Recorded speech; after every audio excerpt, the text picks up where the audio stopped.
Hello. Guess who's back? Back again. It's me. I did it. I'm here. And I am very, very excited to be taking on a little project and showing you what I have been working on.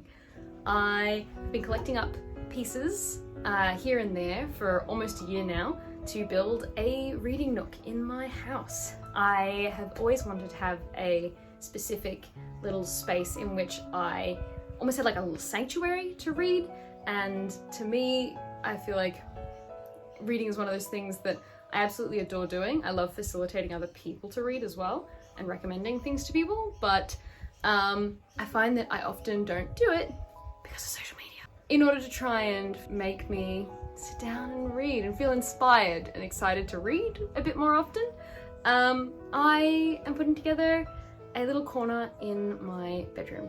So the idea I have for this is to sort of try and channel a bit of a cottagecore, studio-Ghibli, sort of maybe a bit Edwardian style into this little area. So here we go. Get ready. Let's go. Beyond the aesthetic, there are several absolute essentials to a reading nook. I'm looking to have a cute light source for when the evenings get dark, and a place to keep my endless to-be-read pile. I'm hoping to inspire myself through beautiful pictures that I collect up at op shops, and of course books and a comfy chair are absolute necessities.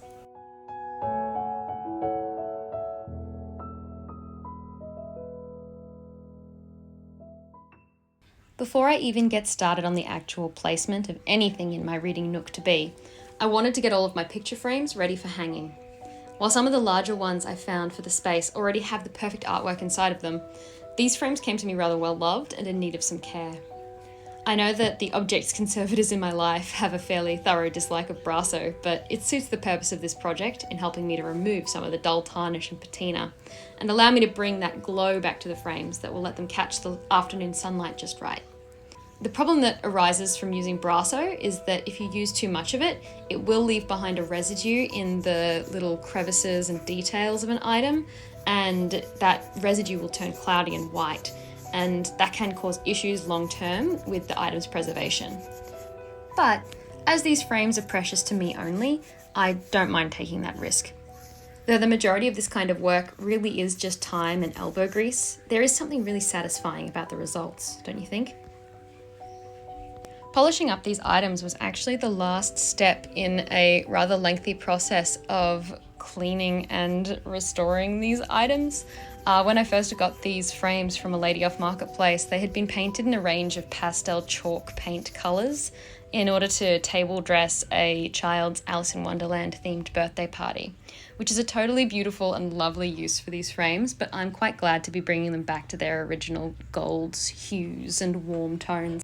The process of actually cleaning those off required me to put them into a large pot that I only use for this purpose and boil these frames on the stovetop so that I could slowly get the paint to peel away from them. I'm currently undergoing a similar process with all of the window fixtures in my home because they're all the original brass fixtures. So by boiling them off and then scrubbing them with a metal wire brush, I'm able to peel a lot of that paint work back off them, and a bit of steel wool if you want to be a little bit more gentle with them. After each of the frames was cleaned and polished, I laid them out on a piece of old cardboard that I had kept from the packaging of a calendar, and since the frames had only come as these really lonely looking skeleton shells, I traced out the shape of the recess of each frame and I cut a piece of cardboard to size. Much better that way.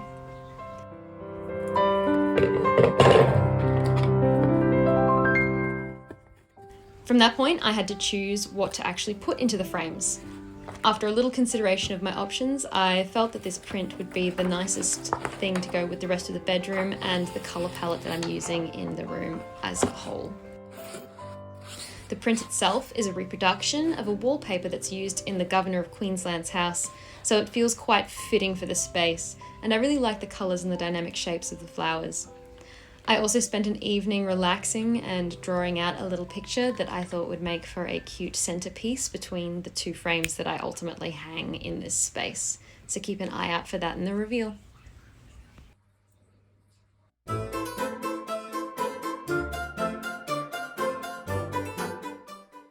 first step in setting up the reading nook was of course to rearrange my side table so that my light source was actually in a place where I could reach it from both areas.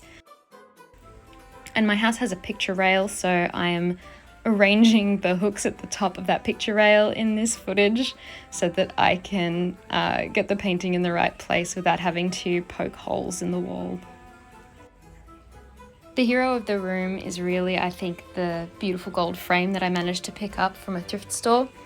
It cost around $90 Australian to buy, which is quite expensive in my opinion, but it works out to be around $57 US for those who aren't Australian. Our op shops tend to be less plentiful in terms of items of this kind, and so they tend to be priced a little bit higher. Once all of the items had been gathered, it was really quite a quick process to put it all in place. Choosing which books should go into my easy to reach, to be read pile was honestly one of the most challenging aspects of finishing this project. I have so many books lined up in a big long queue to read, and trying to prioritize which ones should be close by at hand was a fun and daunting task. I am excited to pick up a lot of these books in the near future and also to finish some of these books because several of them I have started and then life got busy and I had to put them down, so it will be nice to revisit them. Do you think that this should be there where it is, or should it be slightly higher, like there? Go back. There. Okay. Good. Thank you. Very good. Yes, you're very good. And now just for a couple of final details and we'll be ready for the reveal.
Bathed in the dancing glow of late afternoon sunshine and bedecked in the warmth like an old friend, my reading nook is finally complete. It's the sort of space that I will happily continue to fuss about with and add little trinkets and treasures to as time goes on. But in the meantime, I am content to simply sit and read and watch the afternoon go by. Thank you so much for watching this video, and I look forward to sharing with you my adventures in the next one. If you've enjoyed, please like and subscribe, and I look forward to having you back soon. Bye.